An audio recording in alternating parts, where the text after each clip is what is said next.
Cinema ఇండస్ట్రీలో నాకు ఈరోజు నాకంటే పెద్దవాళ్ళు అవ్వచ్చు, నాకంటే చిన్నవాళ్ళు అవ్వచ్చు, నేను మాట్లాడి నిజాలు కావాలనుకుంటే వాళ్ళు గుండెల మీద చేసుకొని చెప్పమానండి.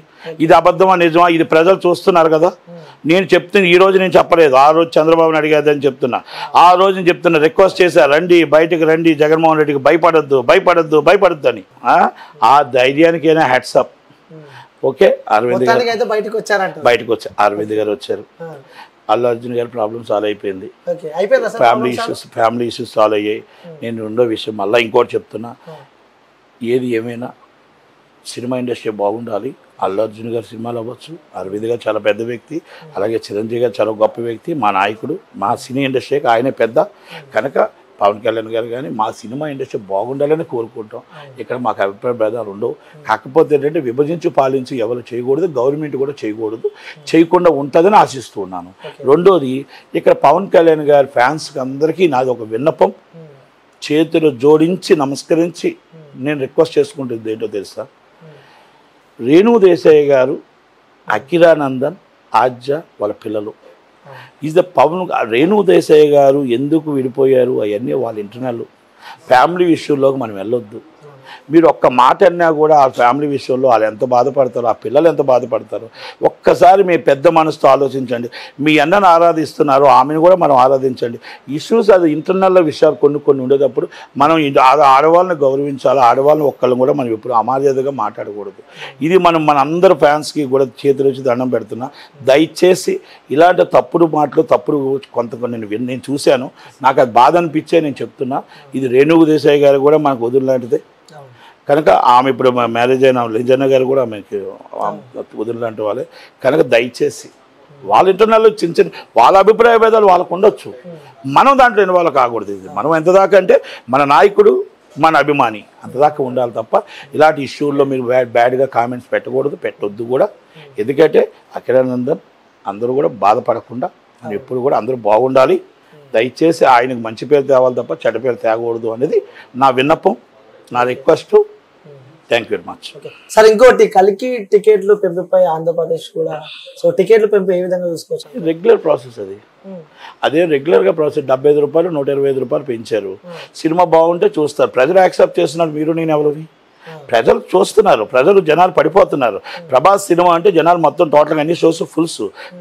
ప్రజలు యాక్సెప్ట్ చేస్తున్నప్పుడు, గవర్నమెంట్ ఇస్తున్నప్పుడు మీరు నేను ఎవరు ప్రజలు టికెట్ తీసుకోకపోతే ప్రజలు గవర్నమెంట్ని ఎలా తిరస్కరించారు, మొన్న టికెట్లను కూడా తిరస్కరించారు అనుకోండి, అప్పుడు యాక్సెప్ట్ చేయలేదని చెప్పొచ్చు. ప్రజలు తీసుకుంటున్నారు టికెట్లు కనుక మన దాన్ని ఏం అనలేము. అంటే మన ఇబ్బంది పడే అవకాశాలు అంటే సామాన్య ప్రజలకు కూడా ఇబ్బంది. సామాన్య ప్రజలు టికెట్లు కొనుక్కుంటున్నారు కదా, మీరు టికెట్స్ అన్ని ఫుల్స్ వెళ్ళిపోతున్నప్పుడు మనం వాళ్ళు ఎక్కడ ఇబ్బంది పడ్డారు అనుకుంటాం. ప్రజల్లో అది రియాక్షన్ రావాలి, మనలో కాదు.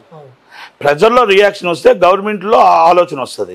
ప్రజల్లో రియాక్షన్ లేనప్పుడు గవర్నమెంట్ ఏమంటుందంటే వాళ్ళకు 100,000 కోట్లు పెట్టి సినిమా తీసుకున్నారు, ఆ 1,000 కోట్లు పెట్టి 100 కోట్లు పెట్టి సినిమా తీసేటప్పుడు ప్రజలు రేట్లు పెంచి ప్రజలు తీసుకున్నట్టు నీకేం బాధ అంటారు కదా.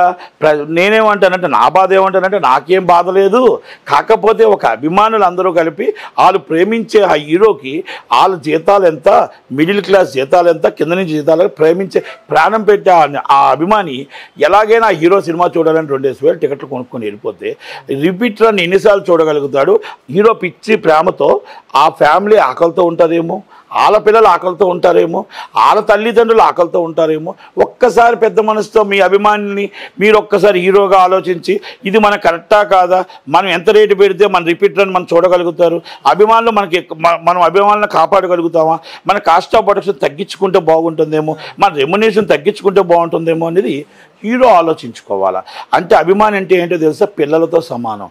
అభిమాని అంటే ప్రాణం పెట్టేవాడు సమానం. ఆ హీరో అంటే ఎవరో తండ్రి, అంటే ఆ తండ్రి పిల్లల్ని కాపాడుకోవాల్సిన బాధ్యత ఎవరికి ఉంది కదా, అభిమానులను కాపాడుకోవాల్సిన బాధ్యత హీరోకి ఉంది. కాబట్టి ఆ హీరో దాన్ని అంతటిని బేర్ చేసుకొని ఆ అభిమానికి ఎంత జీతం వస్తుంది, ఆ కుటుంబ పోషాకర్తను ఎంత, నాలాంటి సినిమా వస్తున్నప్పుడు ఆ హీరోకి ఆ అభిమాని ఎంత ఖర్చు పెట్టేస్తాడు, ఆ ఖర్చు పెట్టేటప్పుడు ఏంటి అనేది ఒకసారి ఆలోచించుకోవాలి. ఒకప్పుడు అభిమాన సంఘాలన్నింటికి మార్నింగ్ షోలు బెనిఫిట్స్ ఫ్రీ ఇచ్చేవారు, ఆ డబ్బునే తీసుకొని వాళ్ళందరూ బెనిఫిట్స్లోకి దండలని అదని వేసేవారు. అయితే ఈరోజు ఆ బెనిఫిట్స్ వాళ్ళు కూడా అమ్మేసుకున్నారు. బెనిఫిట్స్ 1,000 రూపాయలు 1,100 టికెట్లు అమ్మేసుకుంటున్నారు. కనుక నేనేమంటే not only is the Prabhas movie, all హీరోస్కి ఇది వర్తిస్తుంది, ఆల్ హీరోస్. కనుక ఒక్కసారి పెద్ద మనసుతో ఆలోచించండి. మీ అభిమాని బాగుండాలి, 10 కాలాల పాటు మీతోనే ప్రయాణం చేయాలి. కనుక మీతో ప్రయాణం చేయాలంటే ఆ పిల్లలు ఆకలితో ఉండకూడదు, తల్లి ఆకలితో ఉండకూడదు, భార్య ఆకలితో ఉండకూడదు. మనకి ఆ మాటలు పలానా హీరో సినిమా వచ్చింది, మేము ఈరోజు ఇబ్బందుల్లో ఉన్న మాట రాకూడదు.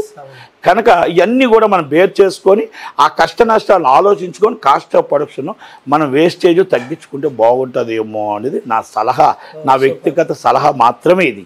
ఇది ప్రజలు అర్థం చేసుకుంటారా, లేకపోతే కింద కామెంట్స్ అడ్డమంది ఇంట్లో నన్ను ఫ్యాన్స్ తిడతారా, వాళ్ళ ఇష్టం అది. ఎందుకంటే నేను నా స్వార్థం, నా ఇంటి కోసం నేను చెప్పలే, అది అందరి కోసం చెప్పాను. కాబట్టి మంచి అయితే నేను యాక్సెప్ట్ చేయండి, చెడు అయితే అడ్డమంది ఇంట్లో తిట్టండి, అంతే. ఎవరి ఇష్టం వాళ్ళు. Okay sir, thank you sir.